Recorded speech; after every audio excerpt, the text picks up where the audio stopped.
and gentlemen, you are listening to Life Well Lived by Omobola Stephen. It's an engaging and enlightening talk show on life, relationships, and the business of life. Grab a cup of juice and just chill. Life Well Lived by Omobola Stephen. Live life. Live fully.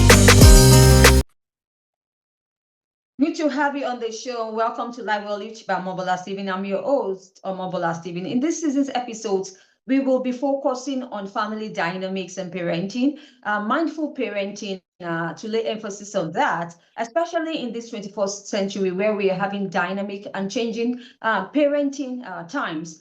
So the need for us to begin to have this kind of conversation in order for us to begin to have a well-balanced and structured family setting. Hereby, we can also begin to have a sane and sound society in general.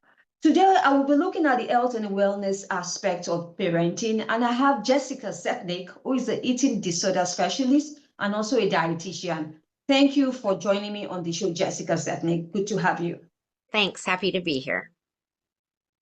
Happy to have you. We'll be talking about how we can heal the inner eater, how to begin to break the chain of dysfunctional eating that is inherited from the people who raised us. Great topic of discussion, you must say. And I'm looking forward indeed as we explore on this important topic in order for the audience to begin to have a transformed mind shift at the end of the day. Now, your passion is helping people look back in their history, find the messages they received from caregivers as children that are still affecting their eating today. Now, that is so interesting, but I really want us to get to the root of the matter here. What really causes dysfunctional eating behavior? Yeah. So there's so many different things. Every person has their own path to their own eating behaviors, just like everyone has their own personality, but they tend to be in about 4 different groups. So there's biological reasons. So those are personal things. For example, the way we all taste things differently and process our senses differently. Also things like diagnoses, food allergies, anxiety, depression, lots of biological aspects of our eating. We also have addiction related situations, addictions that cause problems with our eating, stress and trauma, ongoing stress, and then traumatic individual events can affect our eating and cause problem eating behaviors, and then learned behavior, the things that we've been taught about food, and the environment, the sort of very fraught food and body and consumer type of environment that we live in. Those are all 4 major groups of things that can cause trouble with eating. And usually for each of us, there's some kind of combination of those. All right. Now I'm just thinking in my head, does dysfunctional eating behavior, does it in any way affect mental health? Completely. It's a two-way relationship. Dysfunctional eating affects mental health because all of the chemicals that we need, all of the neurochemicals that we need to stay well are all made out of food. And then it goes the other way too. If someone's experiencing depression or anxiety, ADHD, addiction, alcoholism, then they're not going to be able to get all the nutrients necessarily that they need. So it can become a cycle. And so the way I think about it is that mental health is a roller coaster. It's always changing. Our feelings are changing. And that's normal.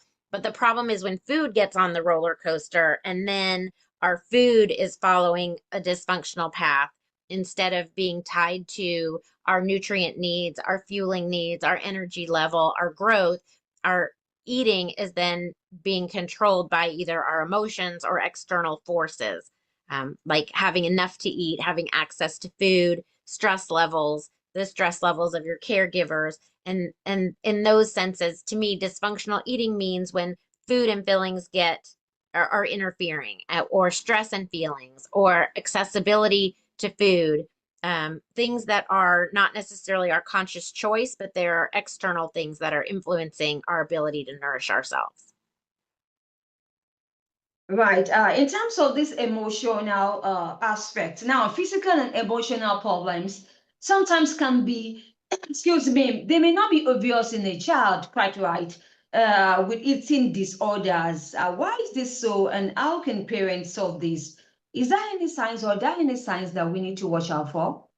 Sure. So the biggest sign that we need to watch out for is actually in us as adults is getting overly involved in our child's eating. And it's a really hard thing not to do because we feel like as parents, our job is to feed, clothe, and shelter that child. And so we get really invested in what they're eating. It's really normal, but we have to be very careful that we're not accidentally overruling our child's internal cues about what to eat. Now, there are some medically fragile children who are not able to determine for themselves what they need to eat.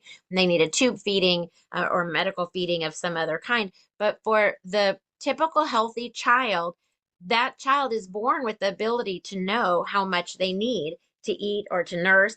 And so we have to sort of hold ourselves back from trying to interfere with that. And that's the hardest thing for parents is to not say things like, well, you can't be hungry. You just ate a few minutes ago, or you must be hungry, or you have to eat breakfast. Like to really sort of push our beliefs and experiences onto children instead of allowing them to follow their North Star, let's say, and determine what and how much they're and when they're going to eat. And it's a very hard balance because we really want to protect our children from the things, the mistakes that we feel like were done to us. But unless we consciously look at our own experiences and purposefully try to change them, then we will accidentally, passively pass on the same mistakes to our kids. Let me just flip a bit on just what you said. But I'd like us to look at binge eating. Now, in terms of a parent's emotional regulation, right? How do you think it begins to affect or influence a child's self-regulatory behaviors, which includes eating? Because we tend to see that when a parent, maybe a mother or the father, isn't really working on their emotional regulation, it begins to impact the kids. What's your own take on that? Well, sure. So if a parent is emotionally dysregulated, then that can make the environment in the home feel unsafe. And being unsafe is not very conducive to being able to eat. So think of any situation where if you're on a roller coaster and you're trying to eat an ice cream cone, that's not going to work out very well. And so parents being emotionally dysregulated is like being on a roller coaster for children. If you're not sure when you come home if your parent will be angry or cheerful or mentally altered by a substance, then that's not a safe environment to go into and feel like you can touch base with your internal hunger cues and your internal fullness cues. So a parent's emotional dysregulation is a very stressful thing for a child. It's like living on a roller coaster and not feeling like there's safety, and being calm and unflustered is a base foundation for being able to nourish yourself well. So if there's chaos in the home due to a parent's emotions, then that's not going to give a child the opportunity to really be, even if food is available, it's not going to give the child the opportunity to be sure that they are nourishing themselves well. And that's why sometimes you see kids avoiding food, sometimes you see kids overeating food. Those are all pieces and parts of responding to their environment. Because think about food is only one of very few things that children can control, what goes into your body. When we talk about children experiencing stress, the things that we look for are if their sleep is dysregulated, if their eating is dysregulated, if their mood is dysregulated. And all those can be related to the status of the parent's mental health too. Well, Jessica, we often find out that our kids, begin to absorb our pattern, including our eating patterns, consciously or unconsciously. So, in this situation, quite right, how can we begin to teach them to eat right? Right. So again, it's more about taking our perspective off of them and letting them do it themselves, not letting them make their own food. That's not what I mean, but letting them decide when they're done eating. I mean, you can think about a baby with a bottle or a baby that's being spoon fed, right? There's a point where a child will they sort of spit out, they're done. They tell you with without words that they're finished. They've had enough to eat. And our instinct is to say, well, there's only 2 more spoonfuls in the baby food jar, so just eat the 2 more spoonfuls. Our instinct is to constantly override and overrule our children's internal cues. And so it's interesting because I feel like the way you're asking your questions is what most parents would do. What should I be doing differently? How should I be more aware of my child's eating? And what I'm saying is you have to actually step back and instead of being aware of your child's eating, be aware of your own responses to your child's eating. What is going on in your mind when you're watching your child that makes you feel like you need to step in and you need to tell them how to do it right instead of letting them be the natural eater that they are? But really, sometimes we can be, over controlling in this regard. As you rightly said, we want to really ensure that we are taking care and protecting our kids. But sometimes we can irritate them, and when we are not careful about that. But really, in terms of picky kids, right? Yeah. Kids who are very picky. So how can we get them to eat more? Okay. So first of all, that's 2 different things. There's pickiness and there's not eating enough. And so someone who is picky or selective as an eater but eating enough, that's great. Be as picky as you want. And so to me, I would say maybe someone would describe me as a picky eater. There's certain things I don't like, certain textures I don't want to eat. But if I can stay nourished that way with a variety of foods that I do like, then I wouldn't say that that is a nutrition problem. That's just being selective. And we should all be selective with what we put inside our bodies. On the other hand, not getting enough to eat, if someone is malnourished because they are feeling afraid of food or they're not able to chew or swallow, we have to look at what is the initiator of that problem. How did we get into a situation where someone's sort of natural ability to nourish themselves has been impaired?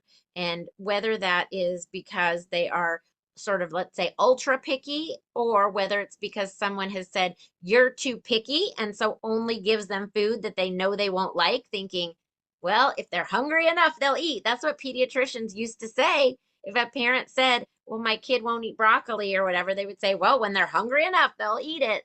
And my husband remembers sitting in front of a plate of mashed potatoes all night long and falling asleep with his head on the table, because that was the advice that parents were given back then, was when they get hungry enough, they'll eat it. Don't give them something else. And now we understand that actually the ability to know, or the knowledge that you will be safe, the knowledge that you will get enough to eat, is actually what helps kids feel confident that they can try something new. Because if you don't know that you're not going to be forced to eat something, then you're really anxious, bringing a lot of anxiety into a meal. And really, to be able to listen to your own internal cues, you have to really enter a meal in a calm, positive state. Otherwise, we end up causing our children to overeat. And that's so ironic to me, is that when kids are really little, we get so preoccupied with, are they eating enough? And then something flips and suddenly we complain that they're eating too much. But that's what we taught them to do because we were so paranoid about them not eating enough. And then in the nearest future, when they begin to reduce their pattern of eating, sometimes you realize that these kids, they often don't like foods again, maybe perhaps because of the change of environment. Sometimes that happens. What's your Yes, and take on also that? kids Yes. growth slows down. From 0 to 2, all they're doing is growing. That's their whole life, is eating and pooping and growing and sleeping. And then after 2, their growth slows down a lot. And so people say, "Oh, my 2-year-old's so picky now." Well, you know what? Sometimes your 2-year-old just doesn't need as much food as you imagine that they do. Or we think it's always going to go up, up, up. And sometimes it just levels off for a while. So it's the judgment we put on that 2-year-old of they're not eating enough, or they're not eating the things that I made, or they're not eating the things that I like, or they're not eating the things that they liked 6 months ago. We're all allowed to change. Why don't we allow our children to change as well? Thank you so much, Jessica, for that insight. But really, on the minds of the audience, we are asking this question now. So, how can we begin to have this conversation, about food, eating habits, and our bodies, especially with the kids? Do you think the school or the educational system, do you think they have a role to play in this regard?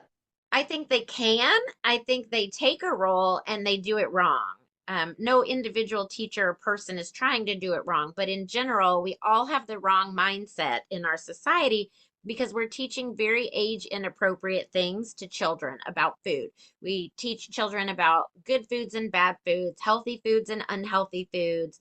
And we have to remember that they don't have a lot of discretion or discernment. And so that's why we teach kids things like red means stop, green means go, right? Because as an adult, you and I both know we sometimes go on red and we sometimes stop on green because we're looking at all of the big picture. But we don't teach children that. We teach them stop on red, go on green because we want them to have some kind of guideline. The problem with food is food doesn't go into that kind of category. We use discernment with food. Let's just say, I'll just pick something, corn chips, right? There's reasons to eat corn chips. There's reasons to not eat corn chips. If you're having dinner with the queen, maybe you don't eat corn chips. If you're at a baseball game, maybe you do eat corn chips. Corn chips themselves are not good or bad. And so when we try to force them into those boxes, kids who don't have discernment will say something like, Mom, you said corn chips are bad. Don't eat corn chips. Those are bad, right? Because they don't have that discernment to say there's some situations or it's a blend of all the foods you eat, right? We want kids to know like eating pennies is bad, eating rocks is bad, but eating corn chips is a decision that you make with different parameters. And so that's where I think we get into real trouble in the educational system is because people think teaching kids about nutrition means teaching them about macros or carbs or fats or sugars. And that is not age appropriate information. What we should be teaching kids at that age is eating gives you energy, eating helps you grow, and eating a rainbow of colors of food is a good choice. Or even just role modeling. We don't even have to teach them in words, but just demonstrating, washing your hands before you eat, demonstrating eating a variety of foods, demonstrating not saying negative things about other people's food or other people's bodies. We don't have to actually say all of these things because we think we're giving information, but it's age inappropriate information, and they're going to get plenty of that out there in the social media world anyway. We should really be sending the messages of you are safe, you will have access to food, and you will be able to make your own decisions. And now, Jessica, something about treatment strategies to help everyone who eats. I'm just thinking in my head, what's that all about? Okay, so for example, the way that I worked with my eating disorder clients for a long time is to help them think about the way that they feel after they eat, let's say, and think about if they were feeling that way before they eat. So if someone says, I feel really guilty after eating that piece of pizza, I would say, I wonder if there's anything else you're feeling guilty about. And using that same strategy, it doesn't matter if you have an eating disorder or not. So that's why I said my goal is to bring these same strategies to everyone who eats. Anyone who's feeling regretful, let's say after eating pizza, I would ask them, is there anything you might be feeling regretful about? Because the truth is, pizza cannot make you feel any certain way. I might eat pizza and feel like that was delicious. I feel joyful. Someone else might think I ate pizza and I feel sad. So if you're feeling pizza and you feel regret, I'm wondering what you brought to the table because the pizza doesn't have the ability to make you feel regret. So what is it that you're feeling or thinking either about pizza or about something that's not pizza that is causing this feeling of regret? Because what someone with an eating disorder might do is say, well, I regret that I ate that pizza, and so I'm never going to eat pizza again. And they either never eat pizza again or they binge eat pizza the next time they see it. And so that's a strategy everyone can use. It doesn't matter if you have an eating disorder. is to look within and say, that's interesting. I wonder why I regret eating the pizza.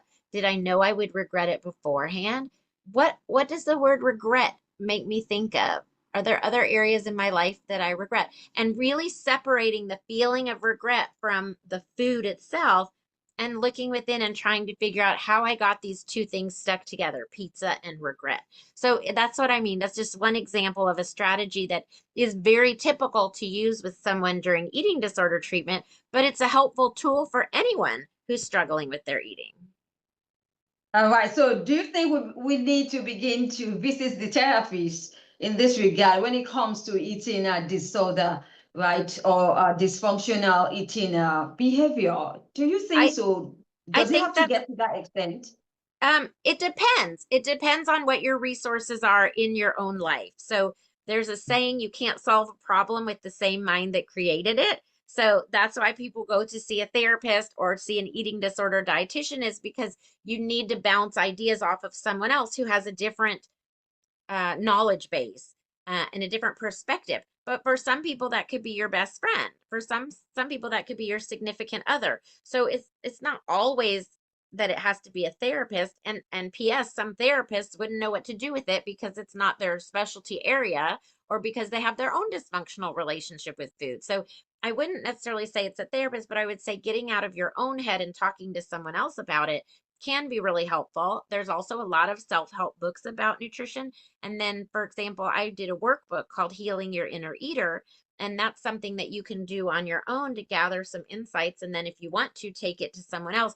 Because sometimes, if you try to talk to someone else, you don't even really have the words to explain what it is you're experiencing. And taking some time to write it down and go through the prompts in the workbook can help you have more information to take to someone else.